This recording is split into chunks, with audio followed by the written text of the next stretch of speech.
Hey, everybody, welcome back into another edition of the DrBicuspid.com podcast. My name is Kevin Henry.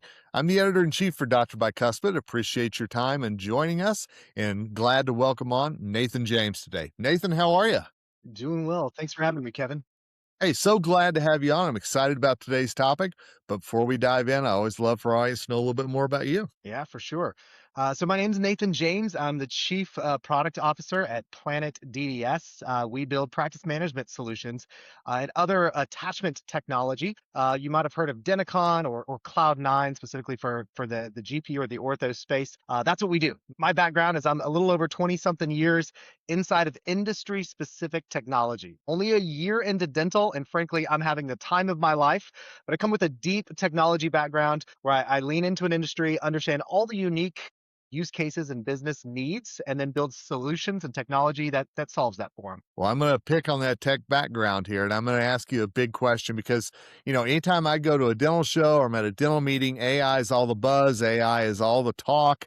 But I still think in our industry, we're wondering what AI is, and is it hype? Is it reality? How do you see AI in dentistry right now? Absolutely. That's a great question. Having been around the block a few times on the technology front, I will be the first to admit, even 4, maybe 5 years ago, when Chat GPT first came out, I said, this is a really cool parlor trick.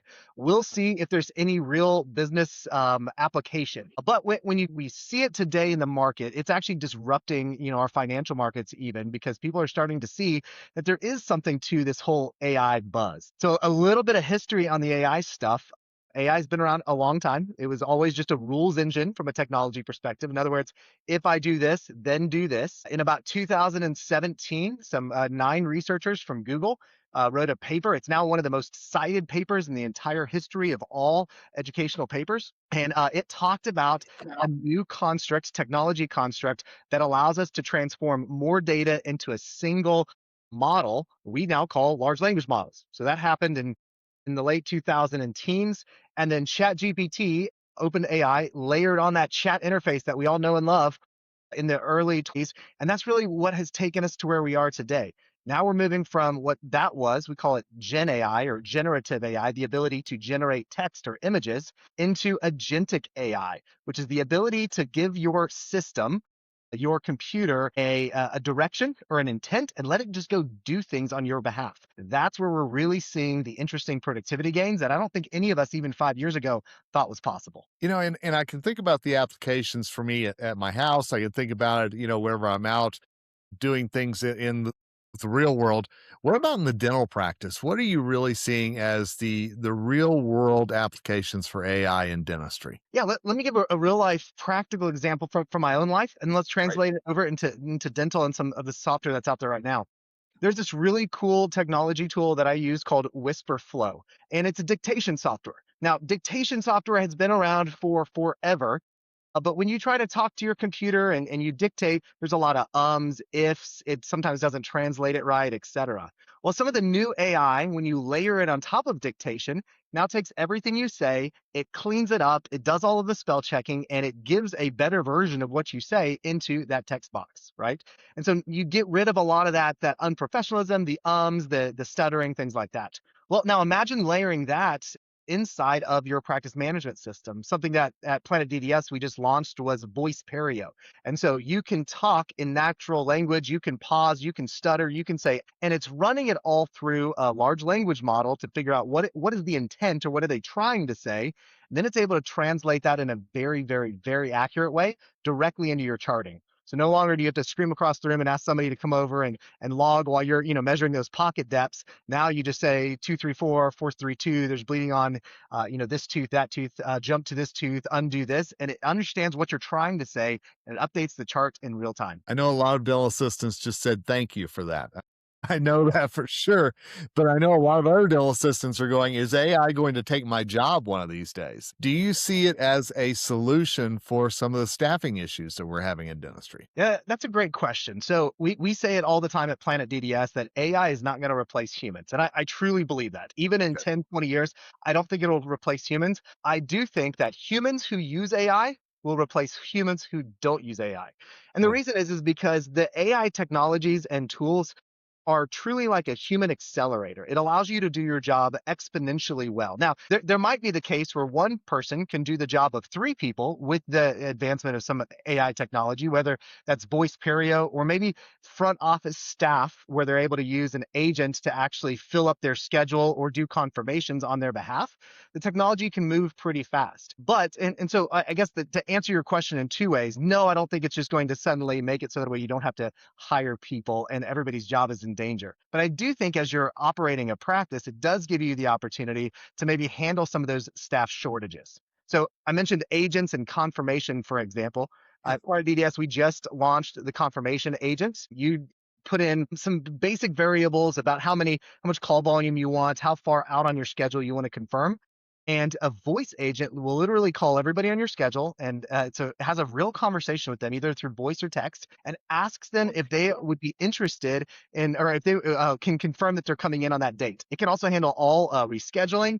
It can leave a voicemail, and you can call back, and it can handle all of that without a human being ever having to be involved. It drastically increases or decreases no-show rates, helps it so that your front office person isn't always sitting there on the phone, makes life a lot easier. But all of that stuff still has to be set up and managed by somebody.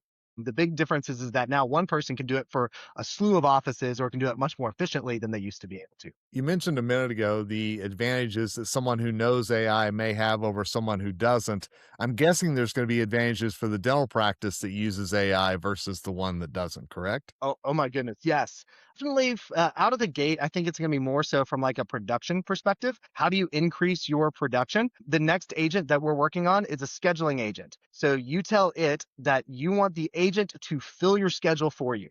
And it goes and looks at your database and says who had a cleaning 6 months ago, might need it again, who has outstanding treatment plan ballots, maybe somebody who just has an outstanding balance of $5 to $10. I can get them in for cleaning and collect that additional thing. It also predicts how likely you are to show up, how likely you are to pay, how likely you are to be happy. It stack ranks those people, and then it makes a proactive call and asks if you'd like to book an appointment. So your production or your ability to optimize your scheduling efficiency with AI is exponential, which you could hire a front office staff person for.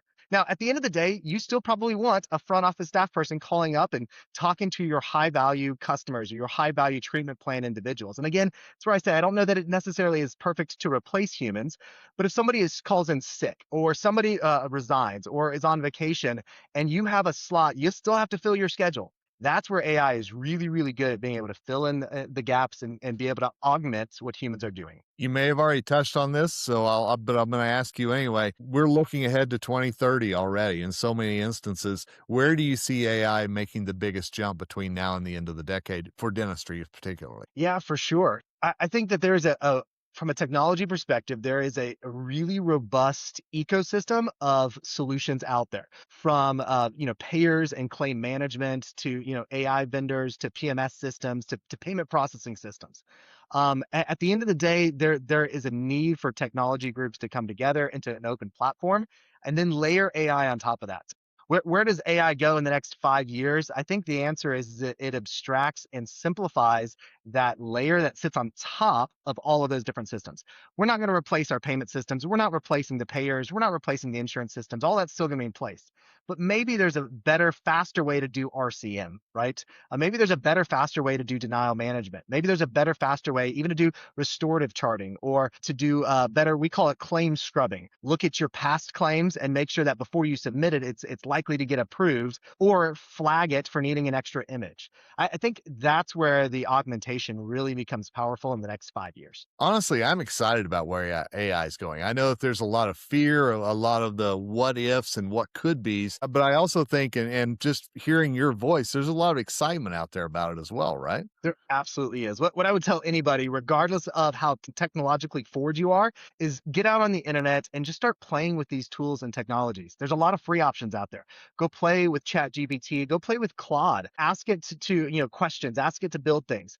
I think one of my favorite things stories to tell is my wife took ChatGPT into our backyard, took a picture of the back of our house and said, can you design a back porch for us? And I can tell you right now, I'm in the middle of building a back porch that looks exactly like what ChatGPT told me we should build. So there's a lot of just daily interactions and interesting things you can do with it.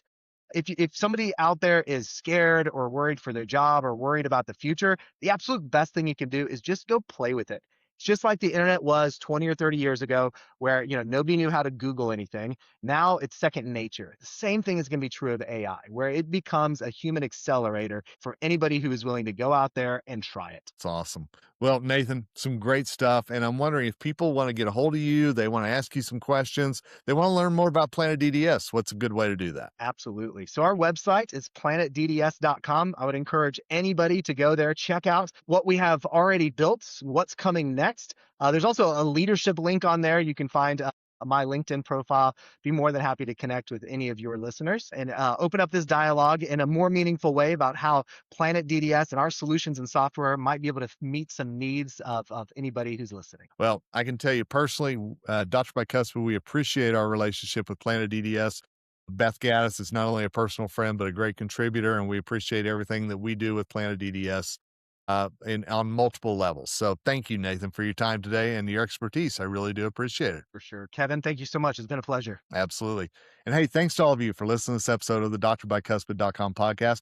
AI is all the buzz, but what does it really mean? That's where we bring in the experts to talk about that. Hopefully you learned something today. And hopefully, as Nathan said, you get out there and play with it a little bit and maybe answer some of those questions you've got in your mind.